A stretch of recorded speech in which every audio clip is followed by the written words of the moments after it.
Under President Obama, the high school graduation rate in this country hit 83%. That's the highest it has ever been in the history of this country. When President Obama took office in 2009, the country was in an economic freefall, plunging into an economic abyss. Unemployment hit 10%. Unemployment is now at 4.7%. Under President Obama, we have had 82 straight months of private sector job growth. That is the longest streak ever in the history of our country. Ever. Consecutive months in which there have been job growth and not job losses. Ever. Under President Obama, we put a rover on Mars.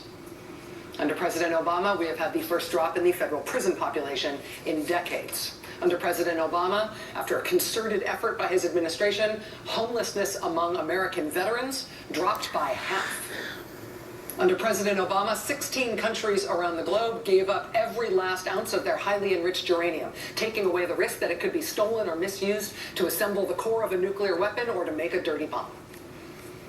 President Obama convened biannual nuclear security summits for the first time in our country to convince other nations to get rid of their loose nuclear material, and 16 of them did that completely. Under President Obama, your credit card company is no longer allowed to raise your interest rate without notifying you. Under President Obama, if you work for a federal contractor, that company that you work for can no longer fire you just because you're gay or trans. Under President Obama, our country's dependence on foreign oil plummeted. Today, on the last day of the Obama administration, the CIA published the final update to its online document file that it calls Bin Laden's bookshelf. It's images and translations of all the documents that they took out of Bin Laden's compound in Pakistan when Navy SEALs were able to go through it all in 2011. We all now have public access to the complete contents of Bin Laden's bookshelf because President Obama in 2011 ordered the Navy SEALs into Pakistan on that mission that killed Bin Laden. Under President Obama, we got our nation's first chief technology officer. Under a deal engineered by President Obama, Syria got rid of its chemical weapons. For everything else wrong in Syria, Bashar al-Assad had a huge chemical weapons arsenal. Under Barack Obama, it was handed over and destroyed, certified destroyed by international observers. Under President Obama, the U.S. government banned torture by U.S. personnel in all circumstances. Under President Obama, a U.S. embassy opened in Cuba. We started to normalize relations between our two countries after a half century of a frozen, failed Cold War standoff. President Obama overturned the ban on scientific research using stem cells. President Obama upped by billions of dollars the resources available for mental health care in the VA. The Obama administration was the first administration ever to voluntarily release the lists of people who visited the White House. First presidency to ever do that. On marriage equality, President Obama did a miraculous thing among politicians. He changed his mind. And under this president, gay couples finally got all the same options as straight couples. You can date, you can get married, you can get divorced, you can live in sin. No more excuses, you guys. Under this president, the FDA started regulating tobacco, which means that cigarette companies, for the first time, have to actually tell you what they put in their cigarettes. When President Obama took office, the deficit was about 10% of our GDP. It is now about 3% of our GDP. Pay attention to that. Under President Obama, banks have to face stress tests so they can no longer take the whole economy down with them when they collapse because of their own risky practices. Also quite important. Under President Obama, banks can no longer use your money that you deposit in that bank to make risky bets for their own profits. After 9/11, the previous administration built a government registry that targeted Muslim men. Under President Obama, that registry was scrapped amid fears that the next administration might re-up it. President Obama cracked down on the scam for-profit colleges that happily took the money that you borrowed with your student loans, but then didn't give you an education. We heard about this in confirmation hearings this week. Shut down the bullpucky accreditor that some people don't know much about this. When they were not. Under President Obama, solitary confinement was banned for juveniles serving time in federal prison. Under President Obama, our secret overseas prisons got shut down.